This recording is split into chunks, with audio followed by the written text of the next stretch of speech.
नमस्कार साथियों, मैं महेंद्र कुमावत, हिंदी विद महेंद्र कुमावत चैनल पर तभी सभी का तहे दिल से स्वागत करता हूँ।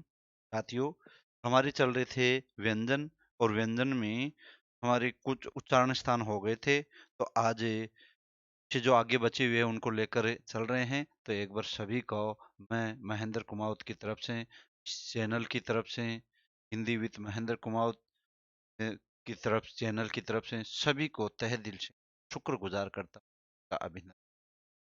साथियों,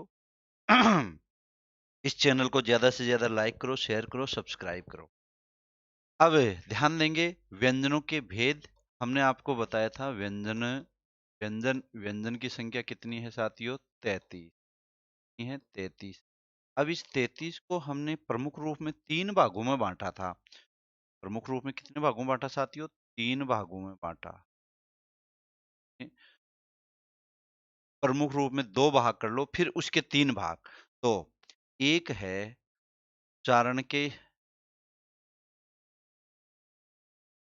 उच्चारण स्थान के आधार पर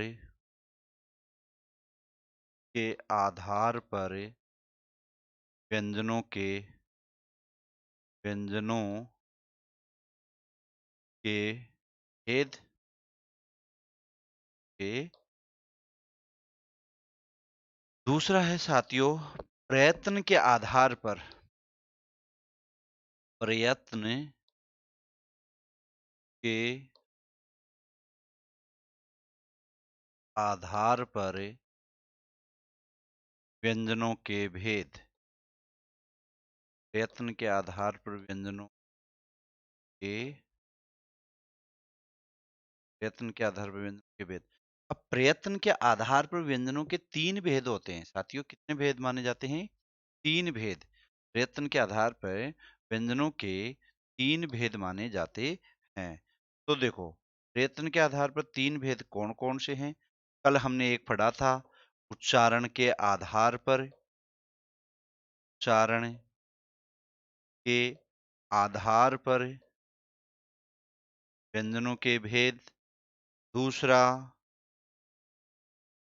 कंपन के आधार पर। कंपन के आधार पर व्यंजनों के भेद। और तीसरा है प्राण वायु या श्वास वायु के आधार पर के आधार पर व्यंजनों के। समझ गए बात?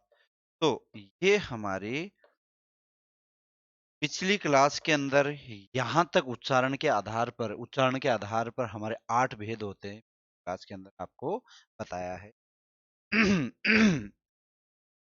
अब इस क्लास के अंदर हमारा कंपन के आधार पर व्यंजनों के भेद ये चलेगा। तो क्लियर हो जाओ तैयार।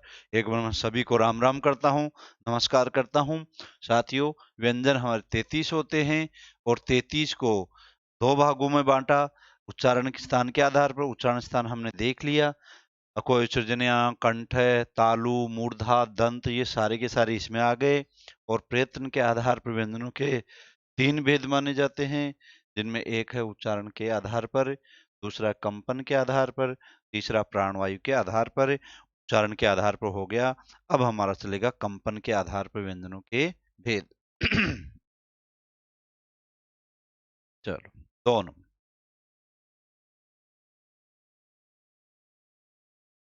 कंपन के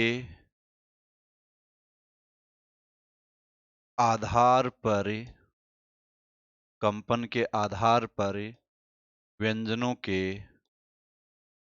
व्यंजनों के भेद। कंपन के आधार पर व्यंजनों के भेद।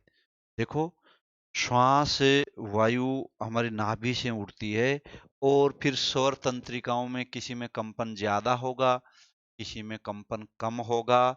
इस आधार पर व्यंजनों के भेद। तो कंपन के आधार पर व्यंजनों के भेद। कंपन के आधार पर व्यंजनों के भेद, कंपन के आधार पर व्यंजनों के दो भेद होते हैं वे साथियों, दो भेद।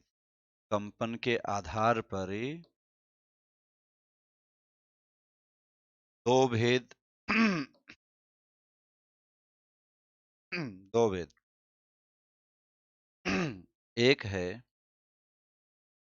अघोष, अघोष,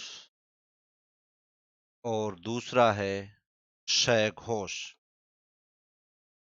शयघोष। एक है साथियों अघोष और दूसरा क्या है, शयघोष। तो अब आपको ध्यान देना है, अघोष तो उसे कहेंगे कि जिनमें उच्चारण में मतलब ज्यादा होश आवाज नहीं हो, वो अघोष को कह देते हैं। और जिनके उच्चारण में आवाज हो, समझ गए बात, ये क्या कहें, घोष, घोष भी कह देते हैं, सघोष भी कह देते हैं। तो हम घोष भी कह देते हैं और सघोष भी कह देते हैं। ये बात, सघोष भी कह देते हैं और घोष भी कह देते हैं। क्लियर। अब सघोष में तो कौन कौन से आते हैं, अघोष में कौन कौन से आते हैं, वो अच्छी तरह से देखना है। क्लियर है, तो ध्यान दीजिए। सघोष और अघोष, तो एक सारणी बनाते हैं अपन। इधर लिखते हैं अघोष, इधर लिखते हैं अघोष,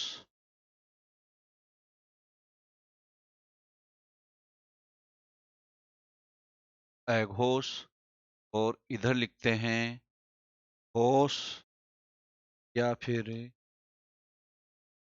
सघोष, या फिर सघोष। ध्यान दें। अब अघोष में देखो, वर्ग हमारे 5 होते हैं। वर्ग कितने होते हैं साथियों, वर्ग 5। वर्ग कितने होते हैं, 5। तो ध्यान देना, क वर्ग, च वर्ग, ट वर्ग, त वर्ग और प वर्ग। ये वर्ग 5 होते हैं। ये वर्ग 5 होते हैं, अच्छी तरह दिखाई दे रहा ना, ये वर्ग 5। अब याद करो, हमने आपको बताया था एक वर्ग में 5 वर्ण होते हैं। एक वर्ग में कितने वर्ण होते हैं साथियों, 5 वर्ण होते हैं। तो इसके अंदर आपको कुछ भी याद नहीं करना है। इधर आपको मैं लिख देता हूं 12 और इधर लिख देता हूं 345, बस ये याद रखना है। 12 345 का मतलब क्या होता है कि वर्ग का पहला दूसरा तो अघोष और वर्ग का तीसरा चौथा पांचवा सघोष या फिर घोष। आ गया समझ में।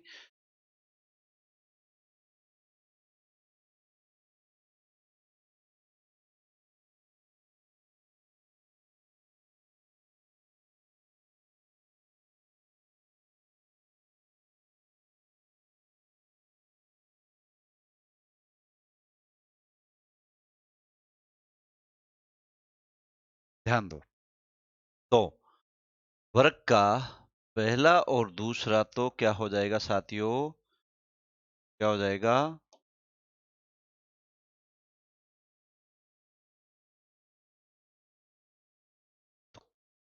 क और ख, च और छ, ट, ठ, त,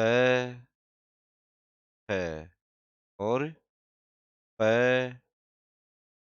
ठ। और इधर और क्या आएगा साथियों, च, श और श। ये 3। इधर आओ, वर्ग का तीसरा चौथा पांचवा, वर्ग का तीसरा चौथा पांचवा, तो ग, है, और जय वर्ग में च छ जय, झ, ये। इसके अंदर ड, ढ, अण के अंदर द, ध और न के अंदर ब, है और हो गया। तो देखो खरो, खर प्रत्याहार है ना। तो अब इसमें कौन कौन सा बचा? य, र, त, व और है। याद करो कितने हुए? देखो 5, 10, 10 और 3 13, अर्थात 13। और इधर 15 और 15 और 5 कितने हुए साथियों? 20। याद करो व्यंजनों की संख्या 20 और 13 कितने हुए? 33। 20 और 13 कितने हुए? 33। सही चल रहा है। अनुस्वार को वैसे इसमें गिनेंगे नहीं, अनुस्वार, अनुस्वार को इसी में माना जाता है, विसर्ग को इसमें माना जाता है, विसर्ग, विसर्ग को अघोष में ही माना जाता है। हालांकि है के साथ विसर्ग रहता है, परंतु है को काकल्य भी कह देते हैं। है को जब बोलते हैं तो थोड़ी ध्वनि कंठ से नीचे उतर जाती है ना। अब ये हो गया। अब देखो साथियों 20 और जो 11 जो स्वर हैं, 11 स्वर इसी में मानते हैं। 20 और 11 स्वर तो कितने हुए? 20 और 11 कितने हुए? 31। बोलो कितने हुए? 31। और 31 और 13 कितने हुए? 44। 31 और 13 कितने हुए साथियों? 44। तो ये हमारे 44 जो वर्ण हैं, हमने इनको अघोष और घोष के रूप में इस तरीके से हम इनको बांटते हैं। तो आया क्या समझ? क्लियर है?